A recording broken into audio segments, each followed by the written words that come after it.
The First Men in the Moon by H.G. Wells. Dramatized for radio by Terry James.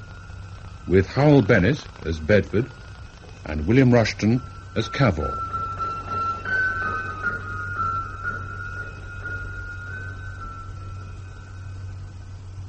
This is a story with two endings.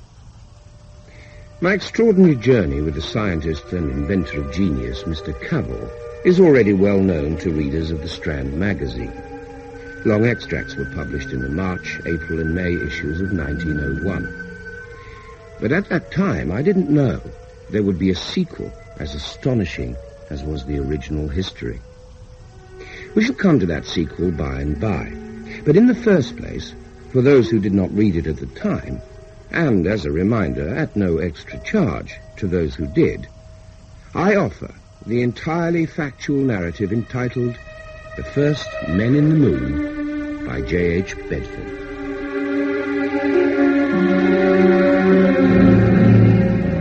I first met Mr. Cavor by the purest chance. The year was 1899. The place was Lympne in the county of Kent. And I was an undischarged bankrupt. I will not go into the details of my disastrous business enterprises. Suffice it to say I was young and had a pride in my capacity for speculative brilliance. I'm still young in years, but the things that have happened to me have rubbed something of the youth from my mind. Whether they have brought any wisdom to light is a more doubtful matter. Whatever the case, the spring of 1899 found me in a rented house from which I could gaze across the flats of Romney Marsh to the sea. I gazed thither quite often. You see, I was attempting to write a play, being determined to astound the theatre-going world rather than drudge for my living as a clerk. Unfortunately, no sooner had I set to work on my scenario than local distractions set to work on me. Not only was there the beauty of the landscape beyond my window, there was also a peculiar figure who often crossed it. On the very first evening, when the sun had set and the sky was a vivid tranquility of green and yellow, I saw him. He was the oddest little figure, short, round-bodied and thin-legged, with a jerky quality in his motion. He wore a cricket cap, an overcoat, and cycling knickerbockers and stockings. And as for the sound he made... The first time I saw and heard him, I regarded the incident simply as an annoying distraction and reverted to my manuscript. But when my concentration had been broken every evening for almost 2 weeks, curiosity swept irritation and self-discipline aside. One moment, sir. 1 moment? Certainly. Or if you wish to speak to me for longer, for your moment is up, would you mind accompanying me as I return? Not in the least. My time for social intercourse is limited, you see. I presume you've been taking exercise. I have, but I come here to enjoy the sunset. You don't? Sir? I've watched you for 13 nights, and not once have you looked at the sunset. Not once. You walk as if in a daze, making your noise. I make a noise? Yes. Zzzoo, zzzoo, zzzoo. I do that? Every blessed evening. I had no idea. My mind is much occupied. I had no notion that I was annoying anyone. It's not a matter of annoyance. Not now. But imagine yourself writing a play. Oh, I couldn't. Well, it's what I'm attempting to do, and it needs concentration. Ah, of course. It's a habit, you see. Well, I must stop it. What sort of noise did you say? Zzzoo, zzzoo, zzzoo. It shall cease. I am indebted to you. Good evening. Good evening. As I watched the receding figure, gestureless and silent, I began to wish heartily that I had kept to my own business. The next 2 evenings I saw nothing of him, and yet he was very much in my mind. I even toyed with the idea of using him as a comic character in my play. The third day, as I sat on my veranda, he called upon me with a surprising request. Good evening, sir. Good evening. I do not wish to intrude, but if I can come straight to the point, I wish to buy you out of your bungalow. Buy me out? You see, I don't blame you in the least, but you've destroyed the pattern of my day. I live just over there, and I've walked this way for years. I'm an investigator. I am engaged in scientific research, and my circumstances are abnormal. I'm on the point of completing one of the most important demonstrations that has ever been made. It requires constant thought, constant mental ease and activity. And my evening walk was my brightest time, effervescing with new ideas, new points of view. But why not come by still? I should be self-conscious, worried about distracting you from writing your play instead of thinking of my own work. No, I must have the bungalow. Well, in that case, the matter must be given serious consideration. I'm glad you think so. My experiment, you see, is at such a critical juncture. Is it? How very interesting.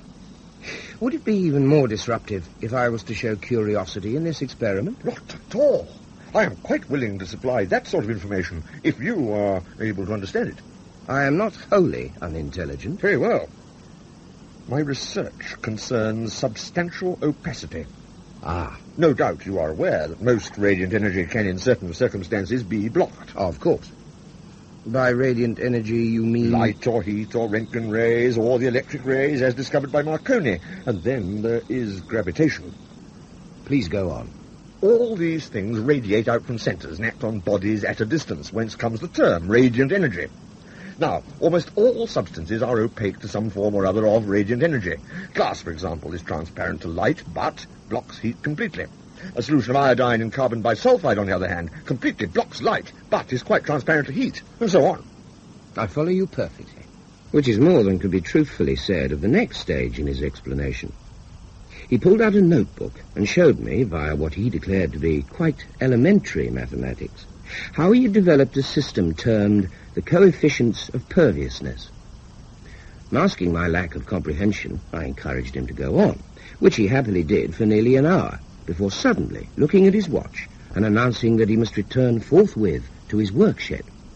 You have a workshed? Oh, yes, and 3 assistants who await my guidance.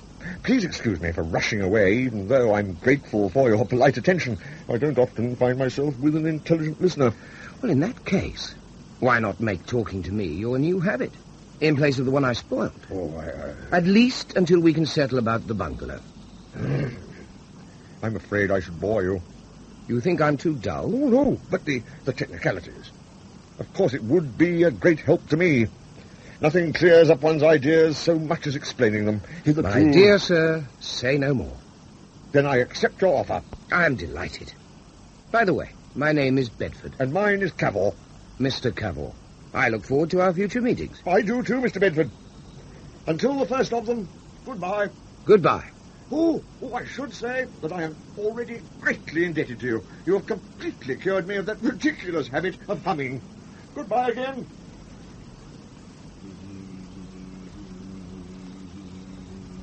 At first, his offer to purchase the bungalow had awakened my keen business sense, in spite of obvious difficulties, like my not owning the place. But then I found myself engaged by his enthusiasm for this as yet unspecified project.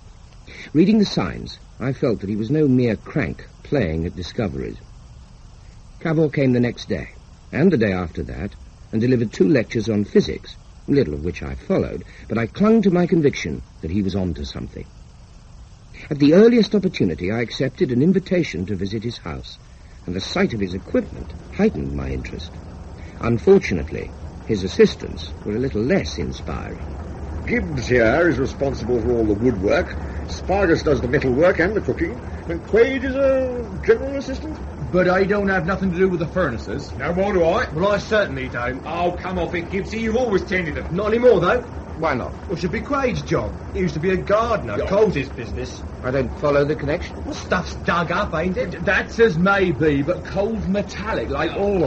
And Spargus is the metal worker. Coal in a metal, you ignorant yokel. It's fossil wood. Well, and since Gibbs is the joiner, that's why he got the job in the first place. No, Didn't he, Mr. Oh, Cavor? I don't care which of you feeds the furnaces, as long as it's one of you. Come on, Bedford, come on. Let us leave them to argue it out. I want to show you the dynamos in the cellar. Amidst the humming and buzzing machinery, it became increasingly clear that Cavor's experiment was well beyond the theoretical stage we discussed each day. Gratifyingly, he claimed that our talks had hastened the progress of all that was going on around us, but I remained puzzled when he showed me a container on an upper floor. All the compounds are now fused. They still need a deal of continuous heating, but we shall start the cooling process in 7 days' time. But what will be the end result? In all our conversations, you've managed to describe at length the means without ever defining the end. I have? How very absent-minded of me. Why, the aim is to create a substance totally free of the Earth's gravitation, or that of any other heavenly body. A substance that will defy the laws of Newton. But that would be a miracle. There's nothing miraculous about it. Merely the result of painstaking scientific research, years of it. And at last your dedication has borne fruit. It will, even if this particular attempt fails. It mustn't. I'm used to being patient. I am not. Now that you've told me, I can hardly bear to wait out the week. But at least it gives us time to look ahead. If you will allow me to intrude on your plans, of course. What plans? You mean you haven't had any thoughts about what to do with this invention? No, I merely set out to prove that it is possible. Thank the Lord our paths crossed before it was too late. Too late? I don't understand. The tour of inspection was complete, and so I made Cavor come back with me to my bungalow. As we walked, I explained, for his own good, how he must go beyond the innocent limit he had set to his ambition. But don't you see? There are no limits to the possibilities of the stuff. If you want to lift a weight, however enormous, all you have to do is to insert a sheet of your substance beneath it, and it can be moved with no effort. This is true. By the way, have you thought of a name for your substance? Anti-gravity matter? That's very modest of you. How about cavorine? Or cavorite? Cavorite is better. Need my name come into it? Oh, yes, just imagine. The Central Cavorite Company. Controlling a veritable empire of daughter companies. Rings, trusts, privileges and concessions spreading across the globe. I should be happy enough for simple recognition by the world of science. Oh, naturally, but I shall make sure they don't exploit you under the guise of academic acclaim. You definitely want to help. But what are the play you are writing? I've forgotten it. My dear Cavor, if you want to keep me out of this, you'll have to do it with a gun. From tomorrow, I shall be your fourth labourer.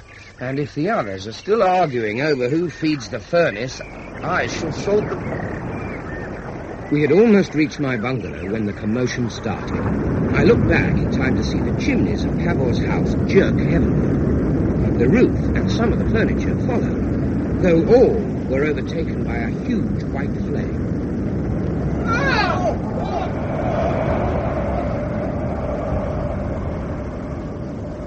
When the winds eased and I staggered to my feet, Cavor was nowhere to be seen. That is, until a mud-covered figure crawled from a ditch. Congratulate me, Bedford. I've done it. Congratulate you? You were expecting that explosion? Oh, no, not so soon. And it wasn't an explosion. Whatever it was will have put an end to your assistance, I should think. Oh, yes, poor fellows, 3 martyrs to science. But did you not see the cavorite, as you wish it to be called? That blue shining square shooting off into the heavens. That was cavorite? Oh, definitely. Hence, there was no explosion. By my calculations, nothing should have occurred until its temperature had dropped to 60 degrees Fahrenheit. But all the same, it's clear that the air pressure above the cavorite square was negated. Causing a vacuum? More like a fountain of weightless air rushing up a sort of chimney and sucking in more and more air from outside. It is fortunate for us all that the cavorite was loose and got dragged up the chimney itself. Otherwise... the Earth's atmosphere would have been emptied. Eventually. Good Lord. And all mankind would have died of suffocation. Regrettably. In certain circumstances, I seem not to think things through sufficiently. But I'll make sure there isn't the slightest risk next time. It was clear there were unforeseen drawbacks to Mr. Cavor's society. While he was removing the mud from his person, I thought seriously of withdrawing from such a potentially fatal association. And yet, 1 hour later, the two of us were picking our way through the remains of his house. A good half of the building and its contents had vanished into space, and it seemed certain the same fate had befallen the trio of assistants, until we heard an unseemly row coming from the lane. Good Lord. So they weren't even here. That would explain it, Bedford. They let the furnaces go out. Then you can shift the blame onto them. But they didn't know what would happen. I'd still be partly responsible. And if local damage is extensive, I cannot afford to pay for it. Gibbs! Quaid! Spargus! Oh, you're all in one piece then, sir. Yes, I'm glad to observe the same about yourselves. We feared the worst, having left you here. Well, sir, we decided to settle our differences at the alehouse. And so you missed the cyclone. Eh? The cyclone, my dear Bedford. Only a freak of nature could have done such damage. However, we shall start again with fresh and eager determination. And what is more, Mr. Bedford is going to join us and supervise your labours. He's what? Believe it or not, the three scoundrels went on strike. However, after 2 days, Cavor somehow persuaded them to accept me as foreman, and the reconstruction proceeded apace. Once the work shed was in operation again, all that was left, apart from the creation of more cavorite, was for its inventor to stun me with his vision of how it could be used. We had been enjoying a walk in a sort of silence.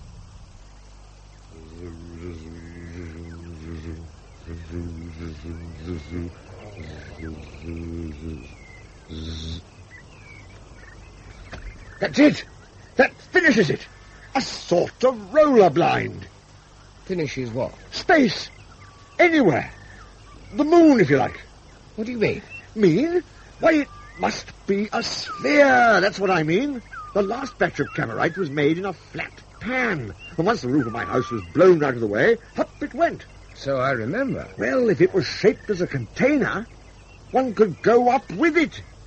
Well, if one so desired, but... Imagine a sphere, large enough to hold 2 people and their luggage, made of steel, lined with thick glass, containing a store of solidified air, concentrated food, water distilling apparatus, and so forth, and enamelled, as it were, on the outer shell with cavorite. What do you say to that, Bedford? How do you get inside the thing? Perfectly easy. An airtight manhole. You would get in and screw down the manhole while the cavorite was still warm, and as soon as it cooled down, you'd shoot off into the air. Yes. Travelling in a straight line into space forever. There's no way you could get back. But I've just thought of a way. The cavorite part of the sphere will be made in sections, with each section capable of rolling up like a blind. When the cavorite windows or blinds, whichever you like to call them, are all shut, the sphere will fly through space in a straight line, as you say. But imagine one of these windows open. At once, any heavy or heavenly body that chances to be in that direction will attract us. You see? I'm beginning to. We shall be able to tack about in space just as we wish. But what for? Well, as I said, one might go to the moon. And when one got there, what would one find? We should see... consider the new knowledge. Is there air there? There may be. It's a fine idea, but... Is there nothing in it that attracts you? One could sell the story, I suppose. That's right. And since you are keen on commerce, think of the minerals we might find, possibly entirely new elements. I hadn't thought of that. And it isn't as if we're confined to the moon. There's Mars. Clear atmosphere, novel surroundings, an exhilarating sense of lightness. It might be pleasant to go there. If it was, then people would pay. There's something in this. One could have a whole fleet of cavorite liners, spheres deluxe. Good Lord, I'm beginning to take it in. The control we would exercise, like the old Spanish monopoly on American gold. We would have a monopoly on whatever was found out there. Planetary rights of preemption. Whatever they are, I am sure one could have them. I've been dreaming of this sort of thing. This is tremendous, Cavor. It is positively imperial.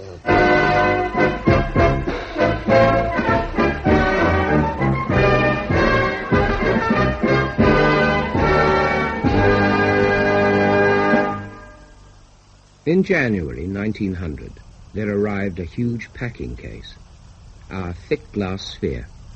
By February, all that was necessary for the steel shell and the blinds had arrived and were meticulously bolted together. At the end of March, the cavorite paste was ready to be heated to a dull red glow in a stream of helium. When at last our provisions were gathered, our helpers paid off, and I was bricking up the furnace built round the sphere for the final stage, I fell into a bleak mood. I tackled Cavor about the pointlessness of it all.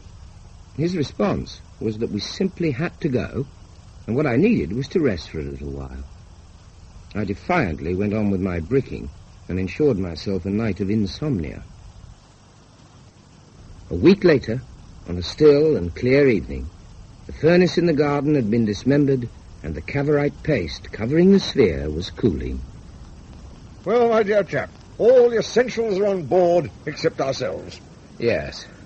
Will you go first? If you wish. In spite of revived misgivings, I joined Cavor in the sphere, and we screwed in the glass manhole. Cavor pressed the stud to close the blind, which covered the hatch. So at least that blind works. They all will. Trust me. Cavor, why have we no chairs? Very uncomfortable, sitting against this curve. We shan't need them. You will see. Cavor, my nerves are in rags. I don't think... Confound it, I'm a fool. This thing is too risky. I'm getting out. It's too late. That little jerk we felt, that popping sound we heard, already we are flying as swiftly as a bullet up into the gulf of space. So, we're committed. Oh, yes, we're committed. If only I could get comfortable. Don't move yet. Let your muscles keep quite lax, as if you were in bed. You see, we're in a little universe of our own. Look at our luggage. It's floating. And you seem to be as well. There's nearly a foot between you and the glass. Feel behind you, and you will find you are in a similar state. You knew this would happen. It seemed likely. No gravitation can get through to us from outside. It's the strangest sensation. But not unpleasant. I don't know. Perhaps I shall come to like it. My dear fellow, of course you will. Cavor was right. My horror of floating thus soon passed, and the sensation became exceedingly restful. I had expected a giddy sense of speed. Instead, I felt as if we were disembodied. And in this relaxed condition, it was easier to accept another long period of darkness. Our limited store of electrical power dictated such economies. Have you any idea of our direction? Well, given the tangent at which we are leaving the Earth, and as the moon is near her third quarter, we should be going somewhere towards her. Would it be possible to make sure? I'll open a blind. But it's dazzling. Because we have been in the dark. I'll open some more blinds to ensure our being pulled in its direction. It's larger than I'm used to seeing it, but we still have a long way to go, do we not? Only 200,000 miles or so. From this angle, I feel as though we're going down towards the moon. It is peculiar to have the light coming from below. Once we are on the moon, it will come from the sun above, as we are used to, except that the day is as long as 14 earthly days. Does that mean the night is as long as 14 earthly nights? Yes, with a temperature absolute zero. Bit rough on the inhabitants. Which is why there aren't any. How could there be in such conditions? Unless it was something worm-like or a thick-skinned monster. We should have brought a gun. No, look, we just have to go and see. There is little more to say about the journey. For the most part, in a sort of quiescence that was neither waking nor slumber, we fell silently, softly, and swiftly down towards our destination. Finally, there came a day when Cavor suddenly opened 6 of our shutters and almost blinded me.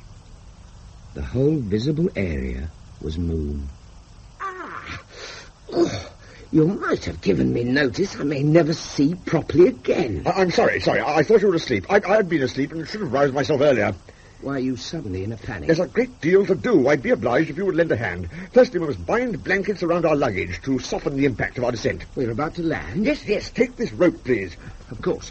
Round there. I'm doing my best. Need this include pressing your feet against my chest? I didn't mean to, though I need something to take the strain if I'm going to make this knot fast. Try the side of our vessel. There we are. Good. How much time do we have left? Very little. There are 2 remaining blankets. Wrap one round yourself. If you think it will help. What about yours? I need my arms free for the moment. That should put the brakes on a little. But now all we can see is the sun. Have you a clear idea where we're going to land? Of course I haven't, having not been here before. Right now I shall be content to meet with an approximately level surface. Stand by to land.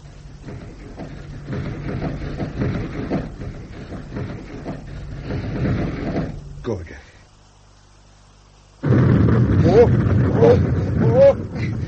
After the first impact, Cavor snapped all the shutters open as quickly as possible.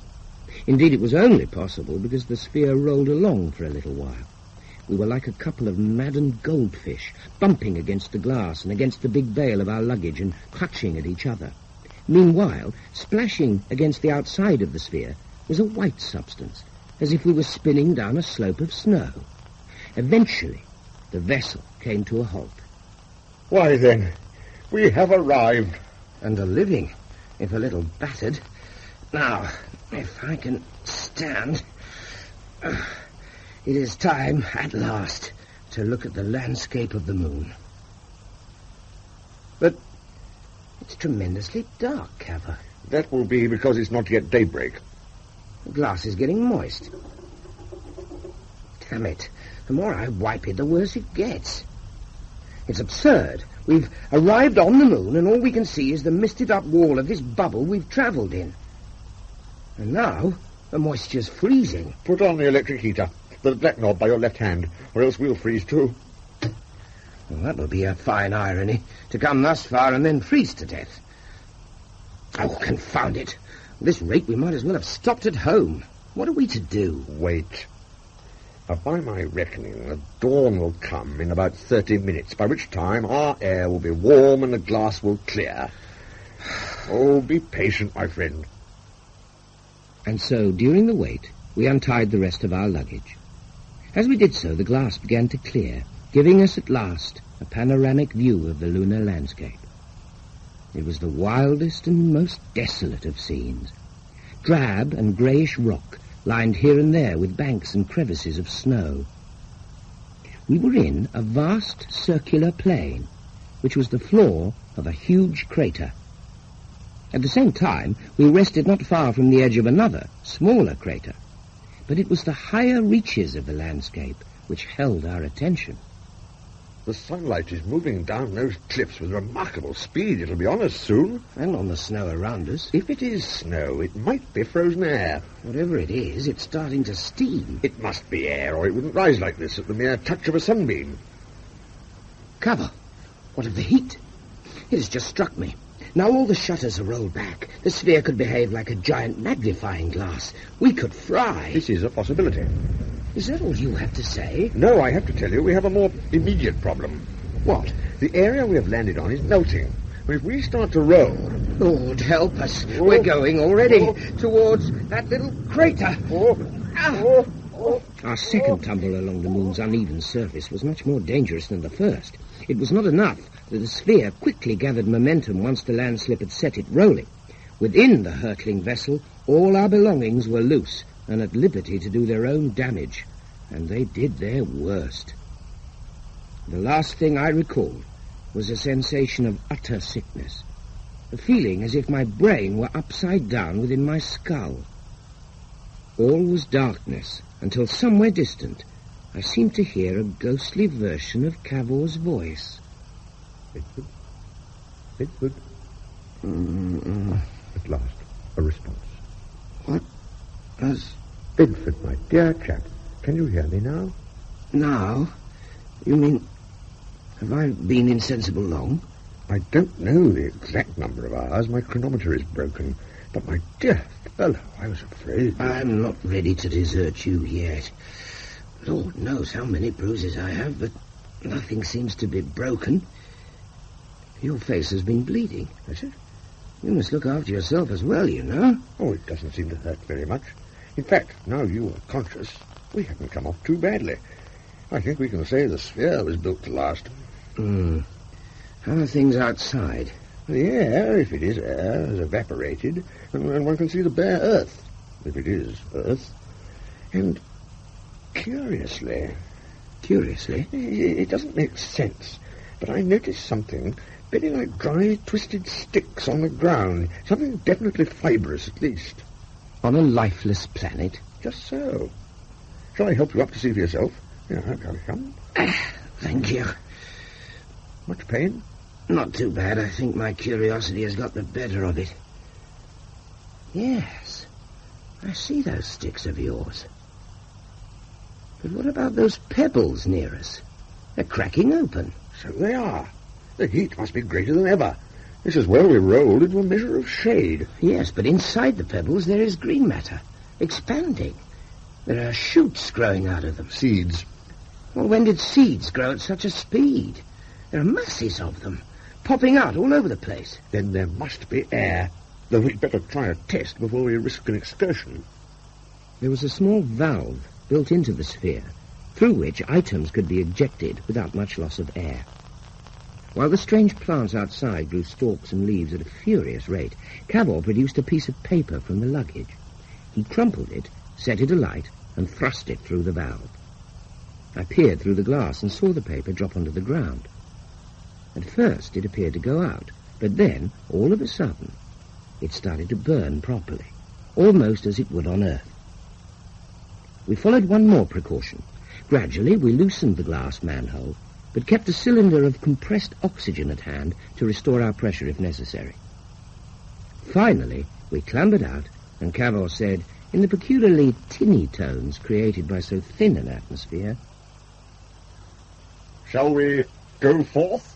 "Nothing ventured." I'll go first.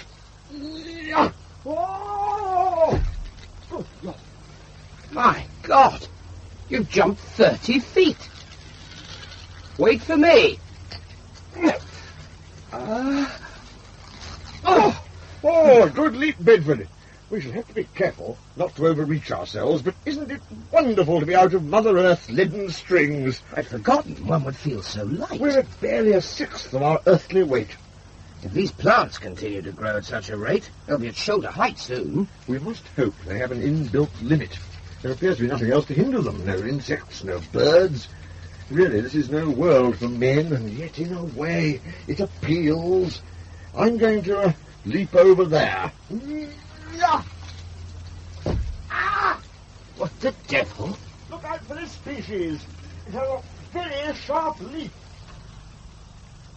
There was a truly stunning variety amongst the bushes springing up all around us. It struck me that right away we had found a source of financial gain. If we could transplant one or two, the sums we could make from horticulturalists would be vast. I shouted out this idea to Cavor and got no response. He was nowhere to be seen. I jumped in the direction I last saw him taking. Several more leaps were necessary before I almost landed on top of him. Oh, steady on. You nearly bowled me over.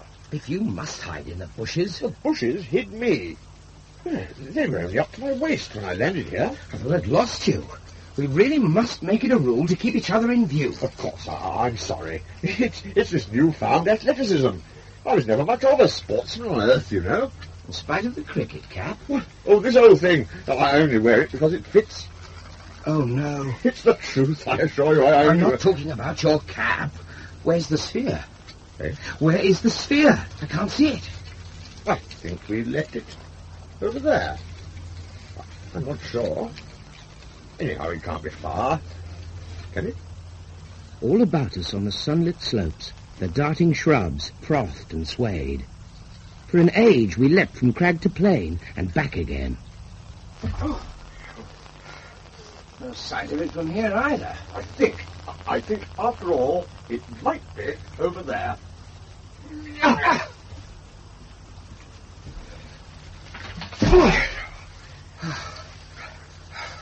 We've just leapt back to where we were. Where we were when? Just now. Here's the mark of my heels.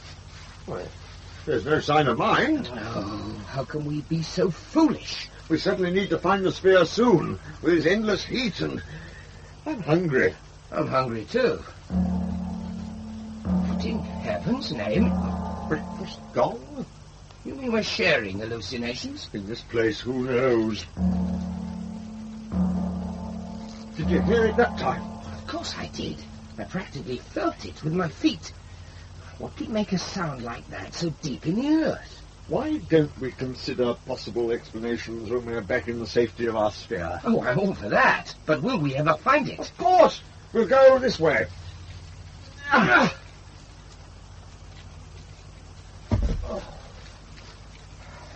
Still no sign. Oh, dear. Possibly it's overgrown. A highly cheering thought. At least that blessed booming has stopped. Oh, God.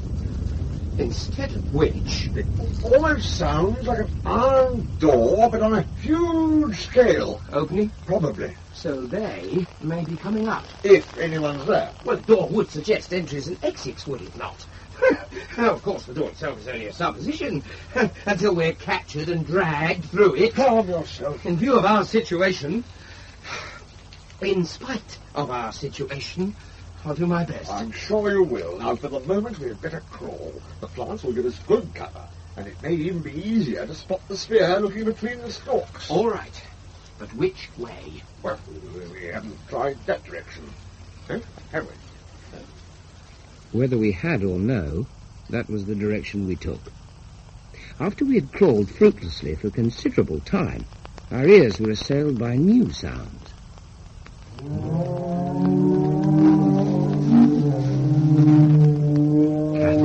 Beasts of some variety. Let's crawl the other way, quickly. We shall, yes, but if there's a chance of a fleeting glimpse... A fleeting glimpse is all it would be. Anything that can make that noise will be able to trample us to death.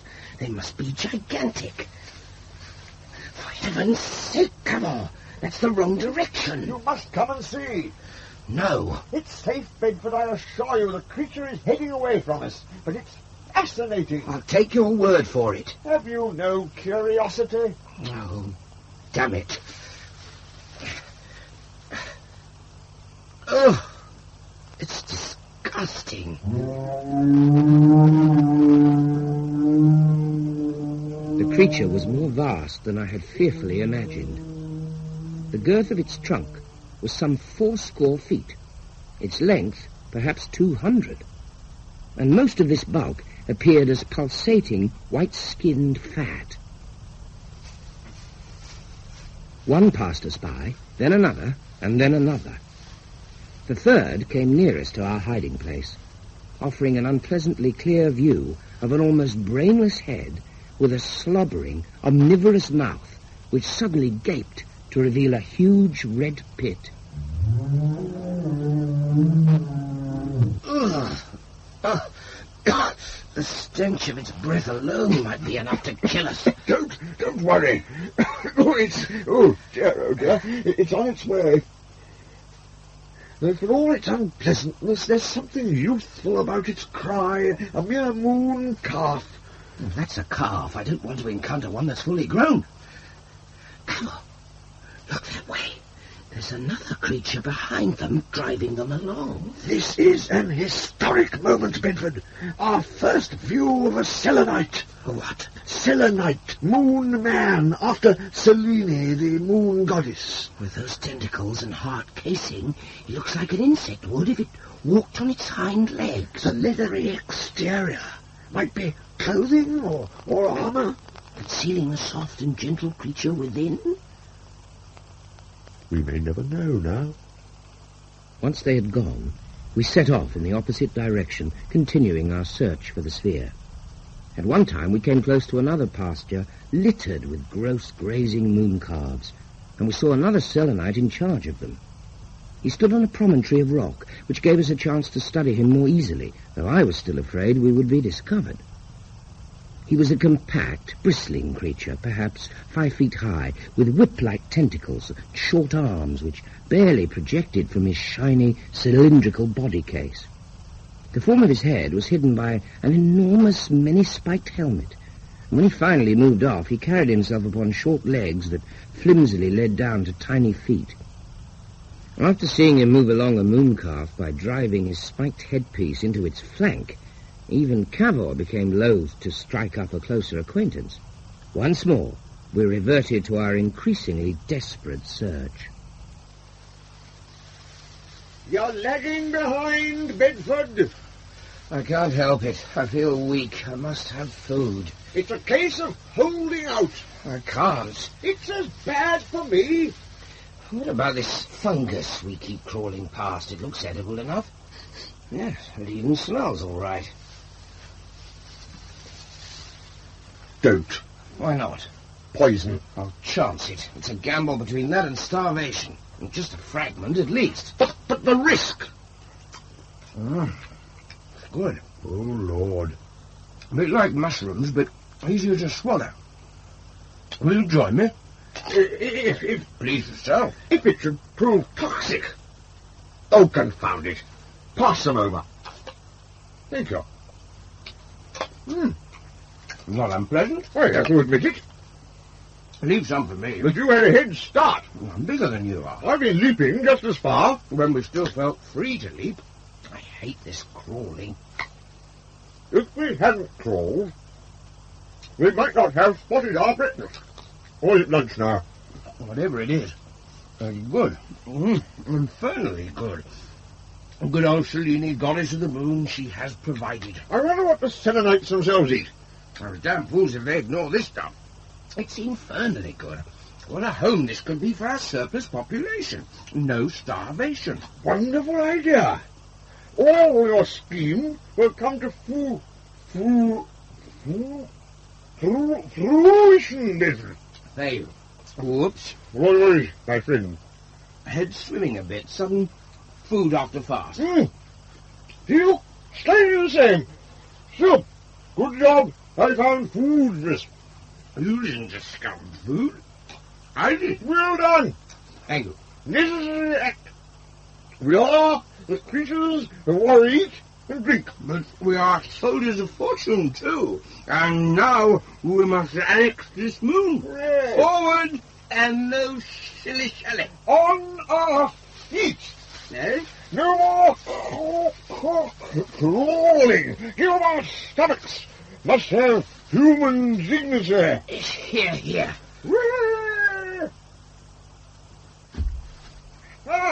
This way, Bedford. I can see 6 of the insect men. Come back before they see you. That's not dignified. Must show them who's the masters. Of course, but 6 against 2. Piffling odds. Come on, man. Another historic moment. Woohoo! Hello, you insects. Here we are, my friend and I. We're not hiding anymore. Cavor! Cavor!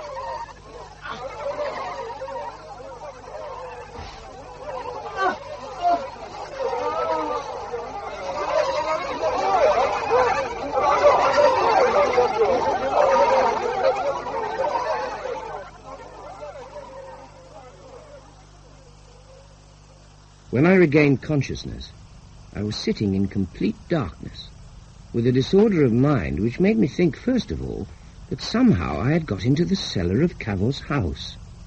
Then I remembered we had finished the sphere, and fancied I must still be in it, travelling through space.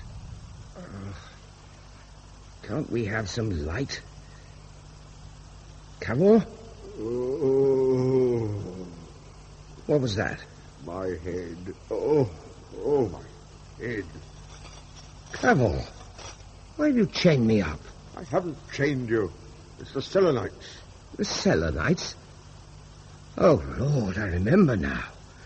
I tried to stop you leaping towards them, but I fell over, and after that, everything's a blank. I too fell over in a somersault right amidst them. We were both deeply intoxicated. So we were easy game for them. Yes. I passed out too, but not before we'd been dragged in irons down a great opening in the ground. It was a door we heard opening then. Almost certainly. And it was more like a huge sliding lid. What are we going to do? How should I know? You better think of something. You got us here, charging straight into their hands like that. My mind was unhinged by the fungus you made me eat. Without it, we might have died of hunger. Do you have to? You asked me to think. Though maybe it is too late. A thin, bright, bluish line of light cut through whatever space we were in. I looked towards the source, which revealed itself as an opening door, and there stood a grotesque outline, silhouetted against the glare.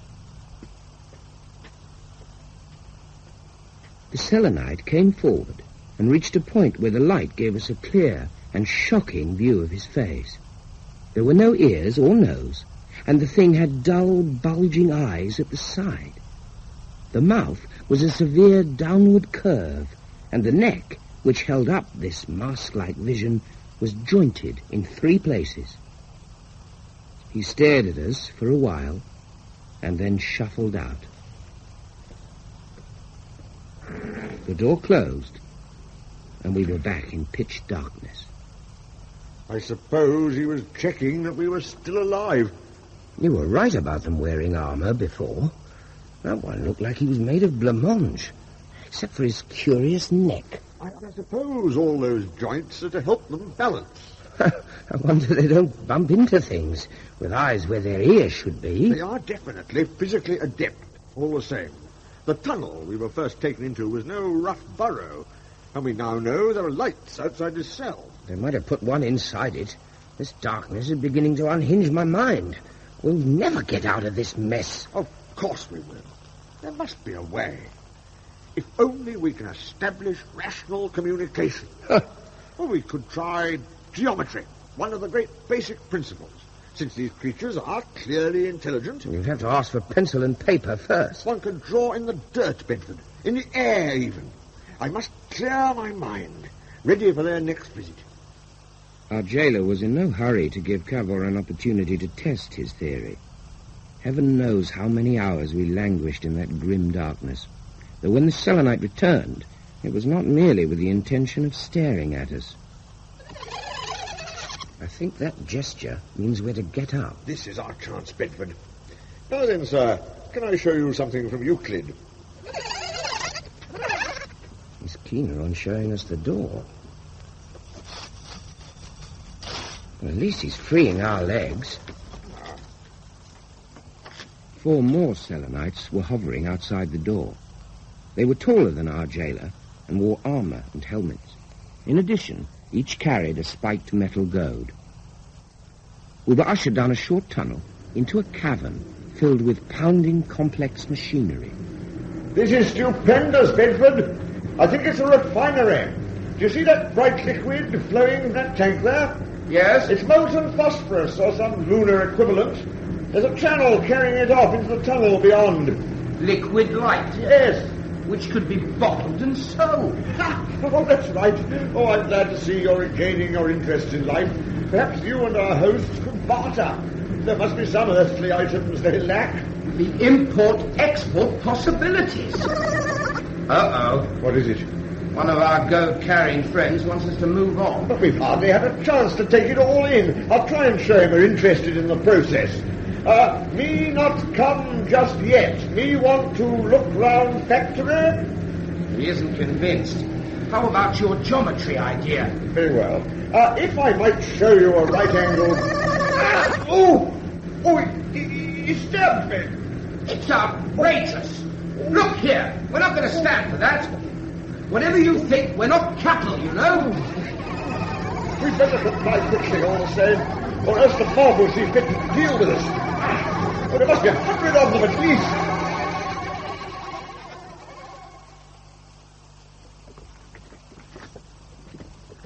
We're going deeper and deeper in. How can you tell? The drop in temperature. It's the opposite of burrowing into the earth. Here we have a network of caverns and possibly a sea at the center. That's what we should find. If you say so. Thank goodness we now only have our escort. The crowd back there frightened the life out of me. We were obviously of great curiosity value. The nerve of it. As if we were animals. But they aren't either. When they find that we have reasonable minds, they'll want to learn about the earth. And how will they question us? By more wounds like the one you're nursing? That was only because I defied them. A fine civilization. Given that these are the lower orders here, at least they made themselves plain to us. Oh, no doubt about that. Meanwhile, all around there are signs of a higher intelligence. I hope we're being taken into its presence. Just think, it is already a tremendous occasion, the meeting of 2 worlds. And what have we yet to see? What is below us here? We shan't see much if the light isn't better. It must become so. We've been following that stream of phosphorus very closely. Not so far. And logically, there must be a central point at which it accumulates. I cannot help but be excited at their handling of natural resources. Well, you better rein in your enthusiasm. Why? Oh, no. The glowing blue stream of phosphorus had dipped suddenly out of sight, and we were at the edge of a gulf so deep and wide that neither the bottom nor the far side were visible. A thing like a gangplank projected from the edge of the cliff and stretched out into the void. An unarmoured Selenite tugged at my arm. I resolutely stayed put. He walked out onto the gangplank as steadily as if it was firm earth and beckoned. What? You can't be serious. I couldn't go 3 steps on that plank, even with my hands free to keep balance. They can't know what it is to be giddy. What chance do we have of explaining? We must try. Impossible for us cross bridge. No light. No handrail. We fall. Don't push me like that. Ow! Confound you, if you stick that spike in me again... Bedford, ow! We must try mine, or else... Quick! My hands are loose. Pull hard at the chain. The metal's soft. I'll try, but now you can gesture to them properly. The only gesture they'll understand is... My God! Oh, you killed him. How was I to know my fists would go right through his face? Still, it's made the others keep their distance. Uh-oh. Get ready to duck. I think they're going to use their goads as spears. Oh, thank heavens they were not meant for throwing. Quick, grab one. I still haven't broken my chains. I don't have your strength. Come here, I'll do it. Right. Now, take a weapon. No, I couldn't. What? Sorry. This is no time to have scruples. Well, there's a fair length of chain attached to my wrist. Perhaps if I was to flick it at them. Oh, come on, then. We're going to have to charge through them to get back up the way we came. Ready? Yes. Now!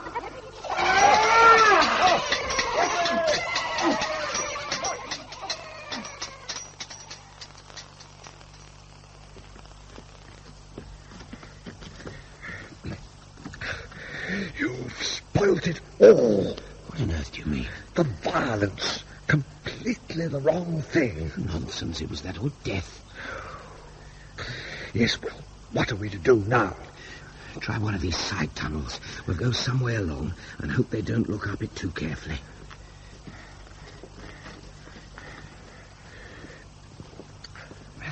Now, we had better be silent for a while. I can't hear anything. Shh.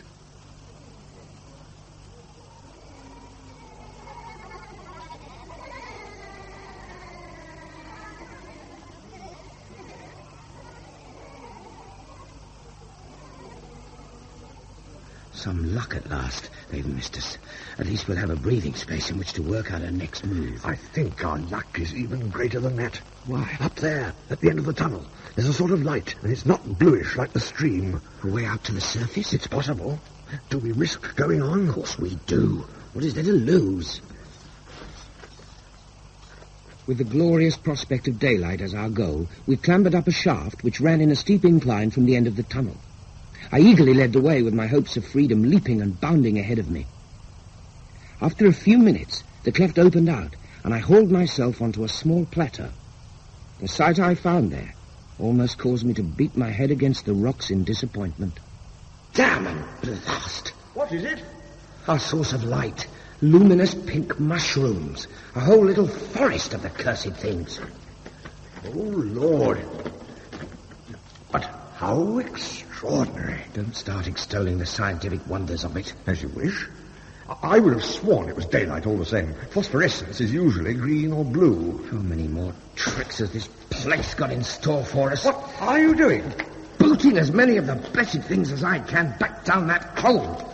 I suppose I may at least vent my frustration on the plant light. Yes, if you wish eventually to put us back in the dark. Plenty of them left. Thank you very much. How I long for real daylight.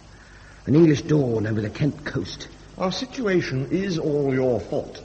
My fault? Our chances would have been better if you hadn't killed that selenite. I told you before there was no alternative. Cavor, I've just noticed. These chains, I'm certain of it. They're made of gold. Yes, they are. The spear is, too. If gold is their commonest metal.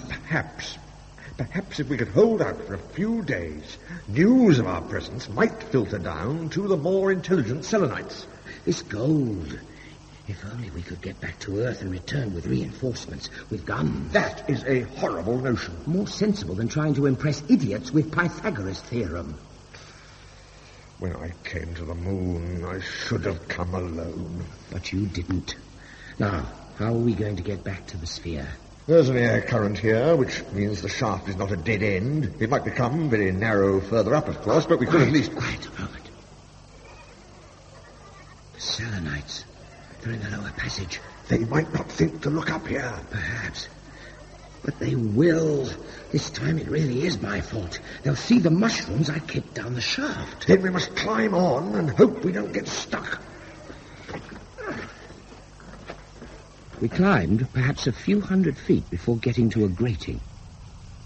I was able to bend the grating bars enough for us to squeeze through, and once more we were in a large cavern. At the far end, a group of Selenites was occupied in cutting up a dead moon calf. Near us was a pile of very large crowbars, like the ones the butchers were using to turn over the gigantic carcass. I exchanged my spear for one of these. Can we not sneak through without their noticing us? We'll try. They're pretty well distracted by their ghastly work. Oh, that came from behind. Yes, one of our hunters is squeezing his way out of the shaft. Where are you going? Back to discourage them. I swung at the first comer with my crowbar. One blow was enough to crumple him. Then, from behind his corpse, the point of a spear flashed out from the grating. I grabbed it, turned it around, and drove it back into its owner. The point had broken off, which seemed to make it inoffensive enough for Cavor to use. He had caught up with me, and now stood guard by the shaft. In the meantime, the butchers had left their work and moved towards us, brandishing their little axes. They were short, thick little beggars with long arms. Grabbing a second crowbar, I made a charge, which scattered them for a while. Bedford! What are you doing here? Look, they've started to come through the grating. Oh, I'm sorry, but from back there I can see something going on beyond the carcasses. They've got what I think is a gun. More like a crossbow. Come on, run.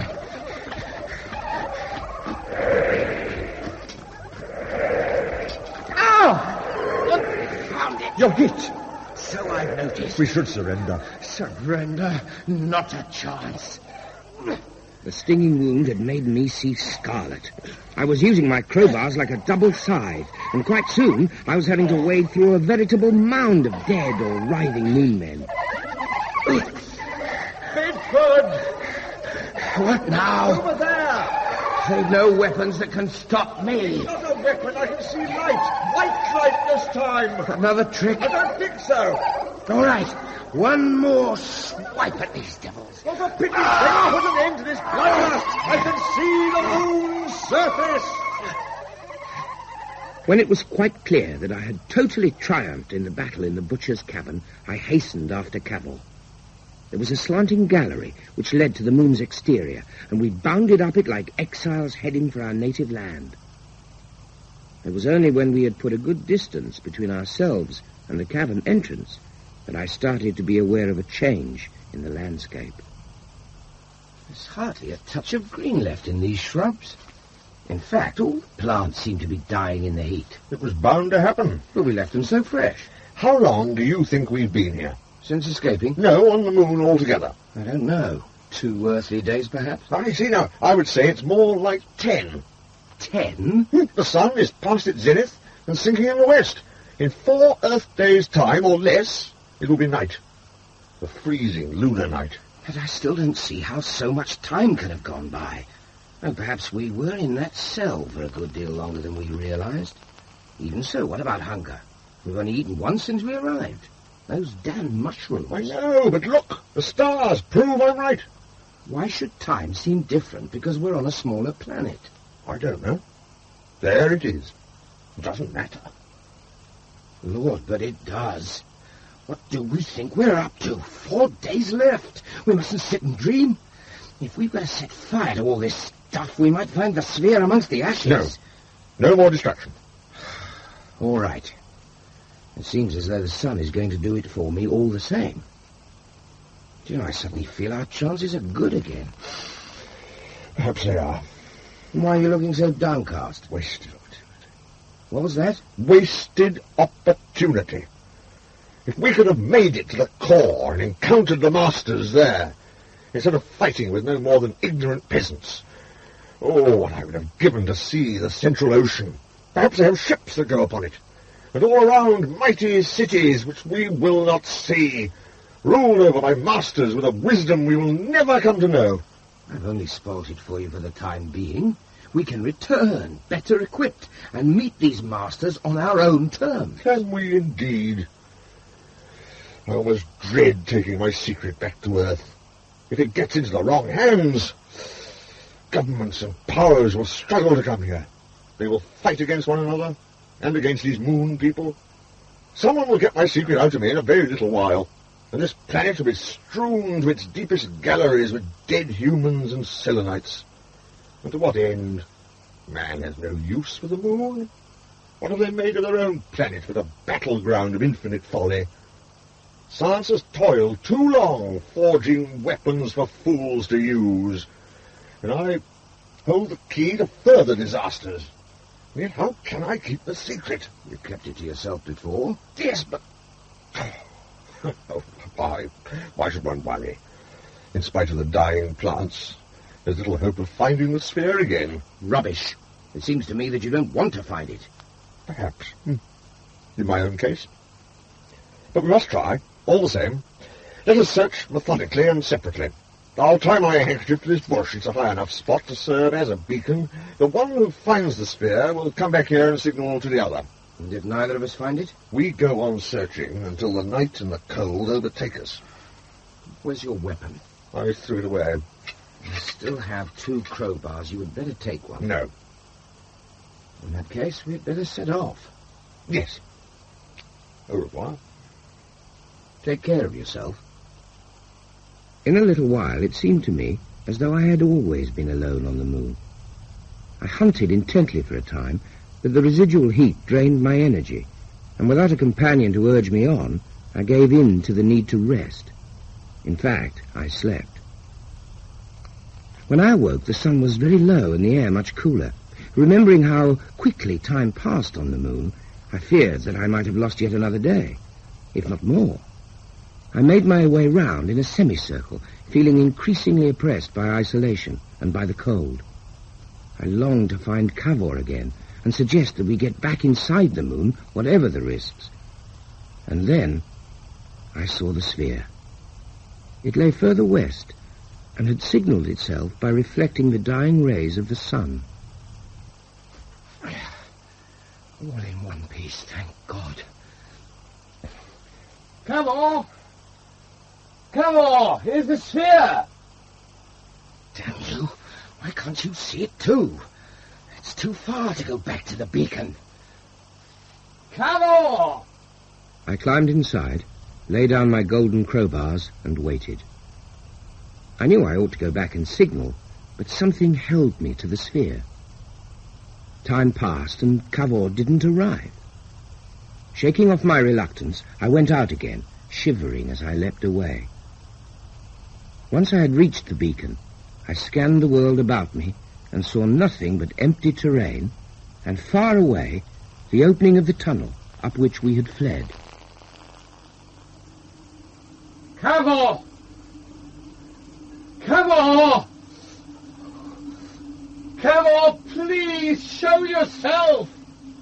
It was then that I saw, some 50 yards away, his cricket cap lodged in another bush.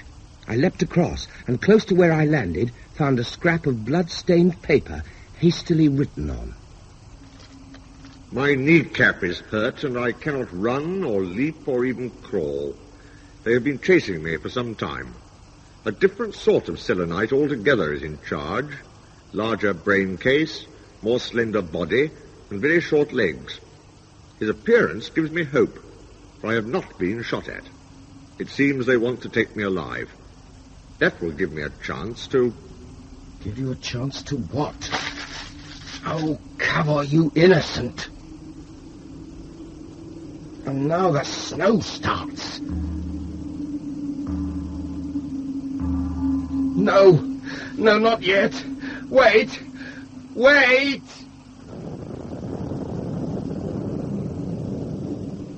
With the tunnel closed, there was no chance of rescuing him.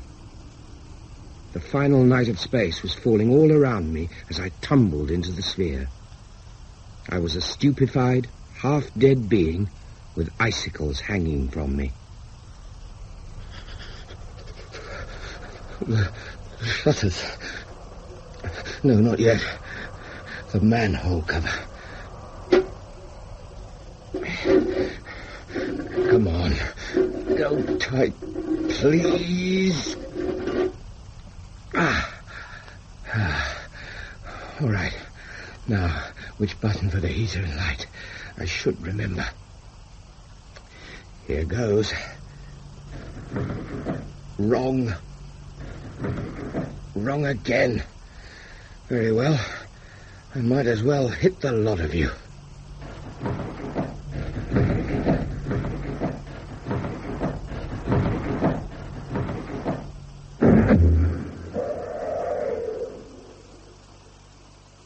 And so I was back in space.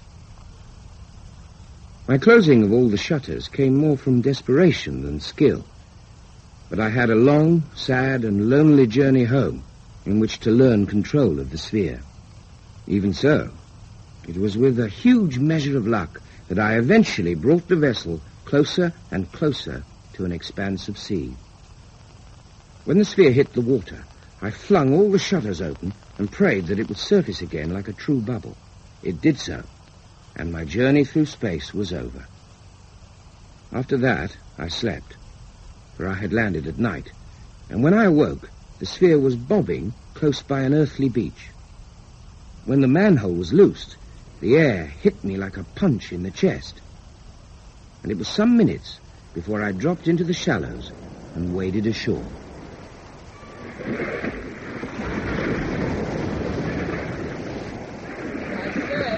Hello, my man. Hello yourself. What on earth is that thing? Can you tell me where I am? Littleton. And that's Dungeness over there. But almost exactly where we started from. Would even Cavor have expected that? Have you floated ashore? Have you been wrecked or something? I want help. Oh, rather. Anything for a fellow Englishman in trouble. In that sphere, there are 2 big bars of gold. Oh, yes. I'm exhausted. If you could see your way to fetching them out for me, I'd be most grateful. I don't want to risk leaving them there, you see. Oh, come on, Desmond. Let's see if he's pulling our legs.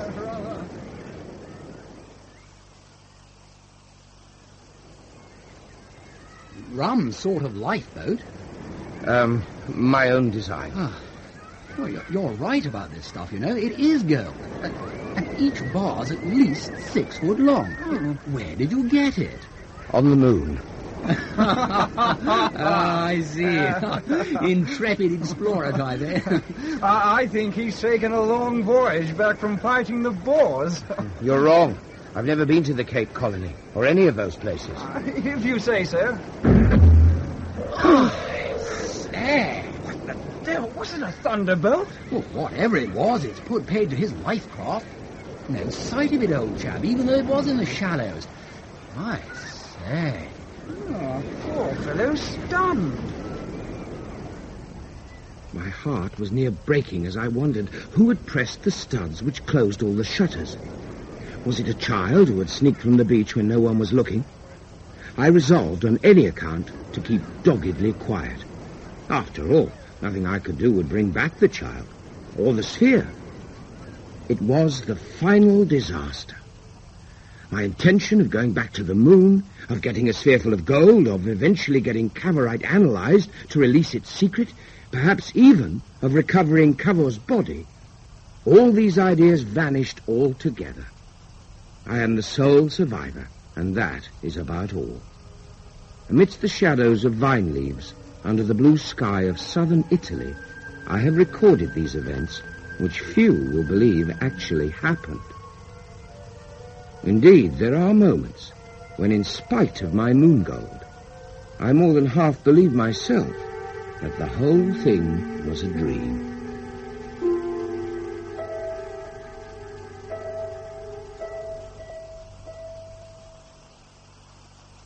Thus, I concluded my narrative.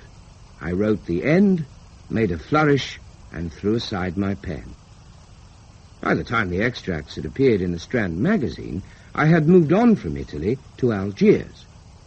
There, a letter was forwarded to me, an astonishing communication from a Mr. Julius Vendiche. Dear Mr. Bedford, forgive me for writing to you when we are unacquainted. Forgive me also for my not always precise English. I am a Dutchman. However, I feel you are interested in what I am going to say.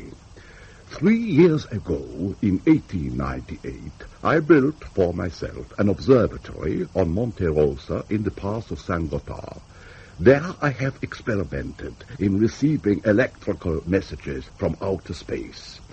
In particular, I did hope to hear messages from Mars, as did the esteemed Professor Tesla in America. So far, fortune has failed me there.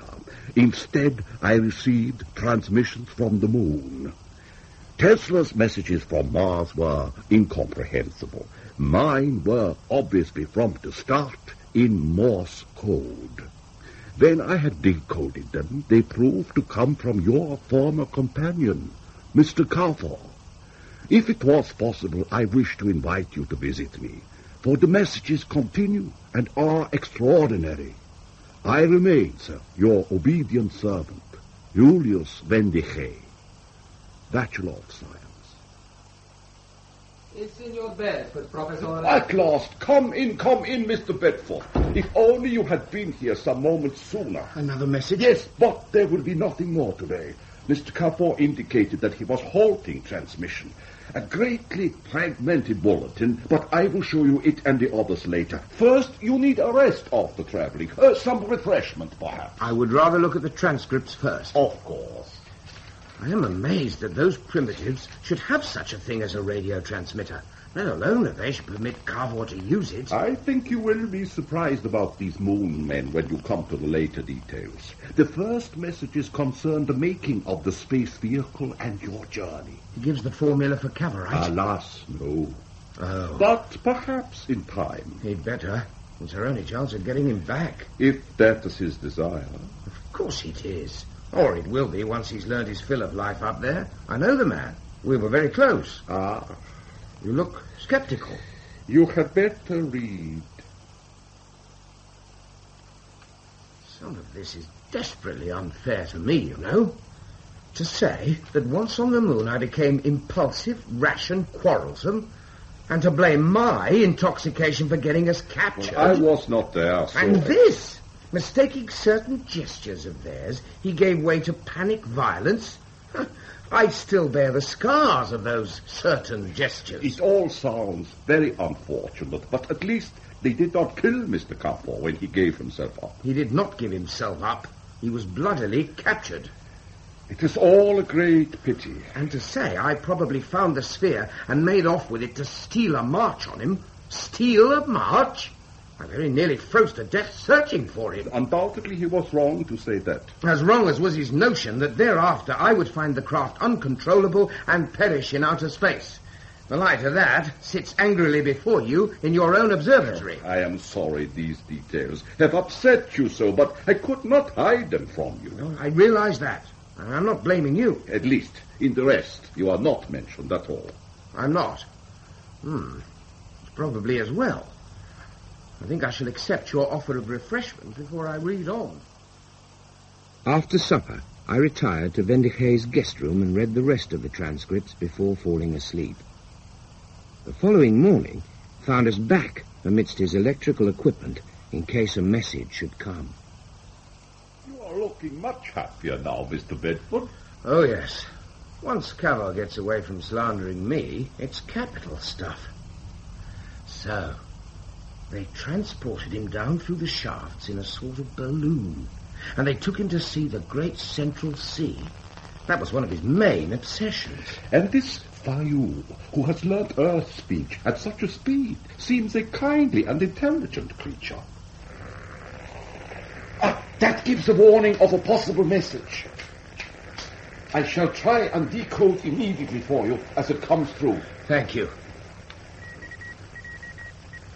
My friend and guide, Fayou, tells me I am to be taken into the presence of the Grand Luna. The receiver may have picked up dots and dashes, but once again I was hearing the voice of this muddled genius. I felt I could even see or hear what he described. The Grand Luna is total master of the moon. But before I am given my audience, I must clearly understand the order of existence here, so that I may appreciate his greatness.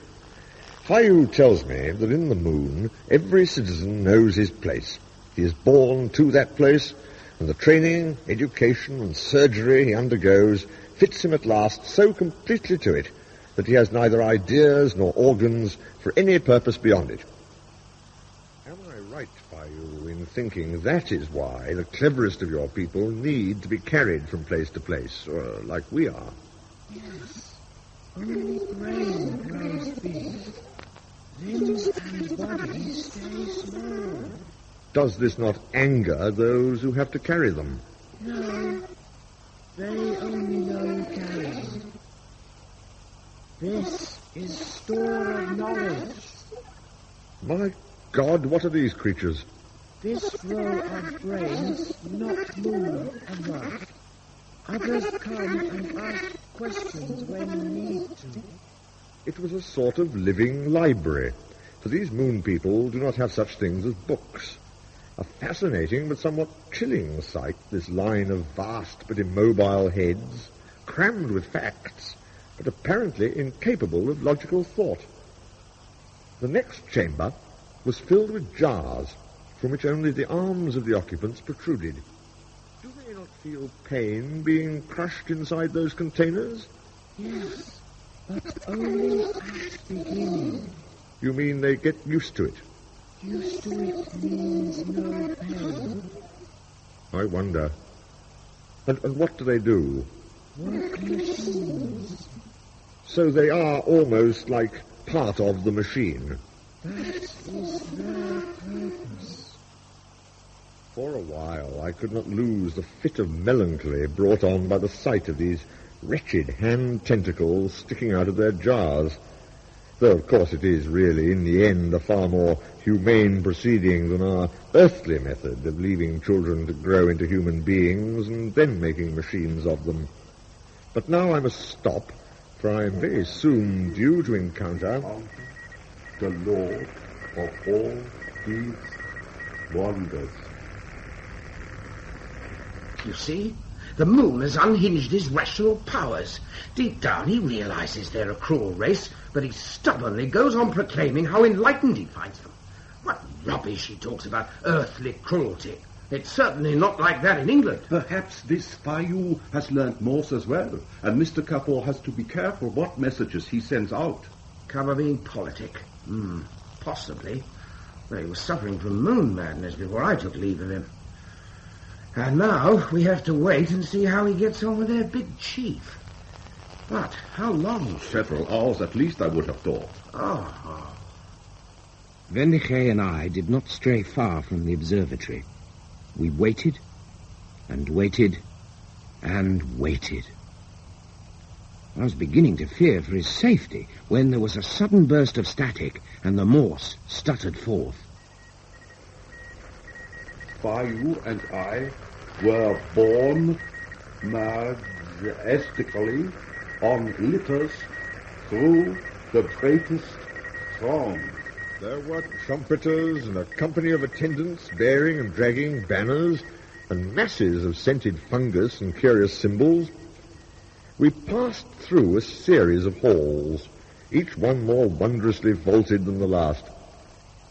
A thin haze of phosphorescent blue made all around me seem intangible. In the midst of this splendor, I felt extremely shabby and unworthy.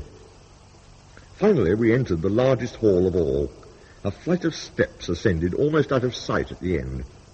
And there at the summit, the Grand Luna exalted on his throne.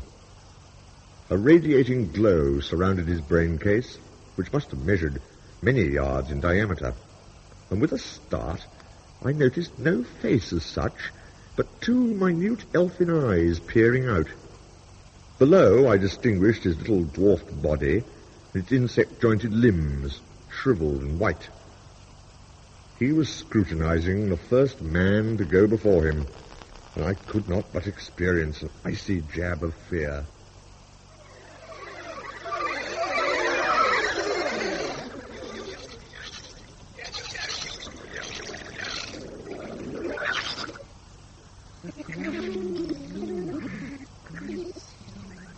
And I would like to...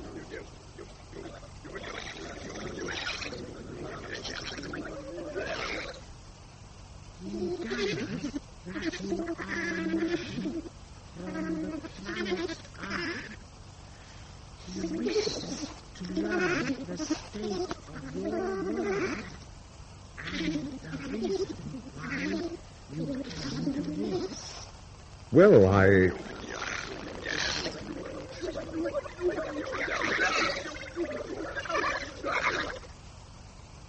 He says we feel great wonder at your plight, that he understands men live on the surface, not beneath. That is... Continue. Oh, may I? Thank you. That is true, Your Majesty.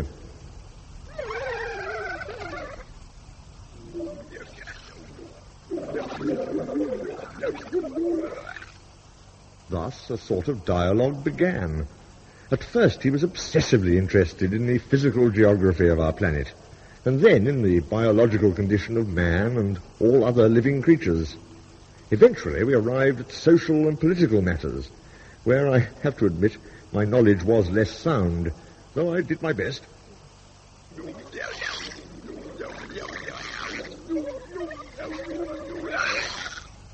Grand Lunar is greatly worried by this, what you call, democracy. Democracy? Yes.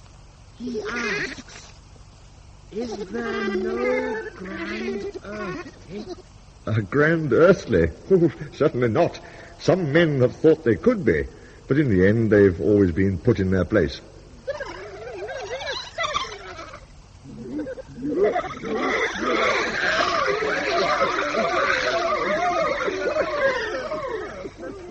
What's happening? They spray Grand Lunar with water to cool his brain. Good Lord, because of what I said? Yes.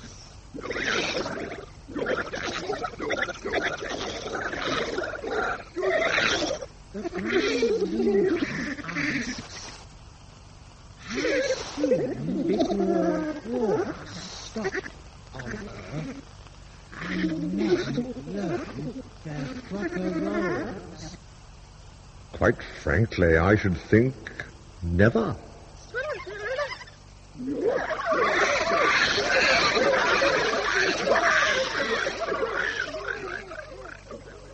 When his brain had been cooled for a second time, the Grand Lunar interrogated me very closely upon the secret of my spacecraft.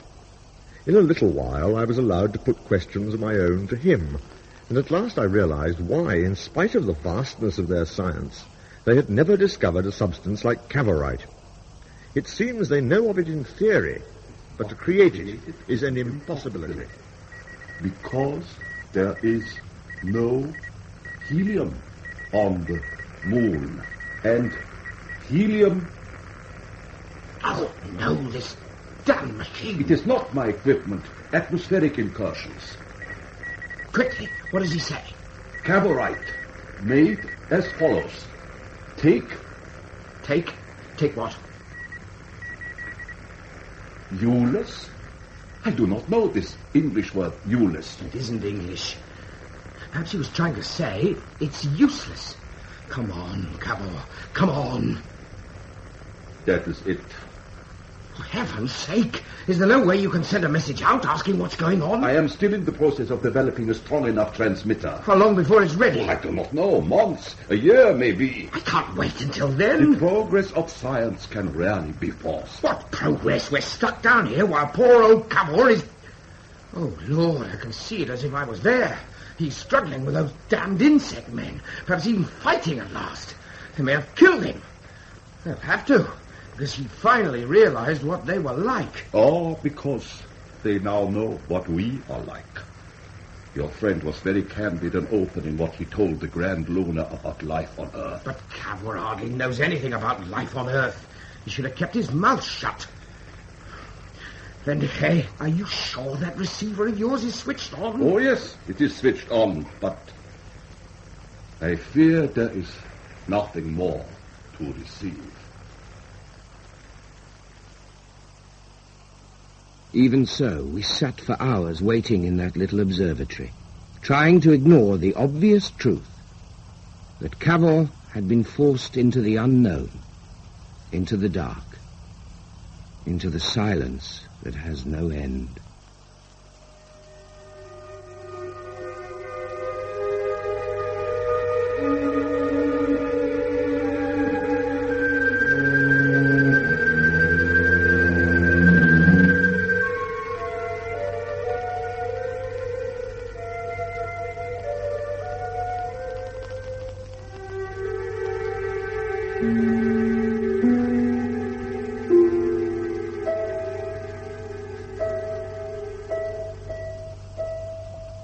In The First Men in the Moon by H.G. Wells, dramatized for radio by Terry James, Howell Bennett played Bedford and William Rushton Cavor. Vendiche was played by David March, Fayu by Paul Rosebery, The Grand Luna by Stephen Garlick, Spargus by Malcolm Gerard, Quaid by David McAllister, and The Two Men on the Beach by David Bradshaw and Hayden Wood. The First Men in the Moon was directed by Glyn Dearman.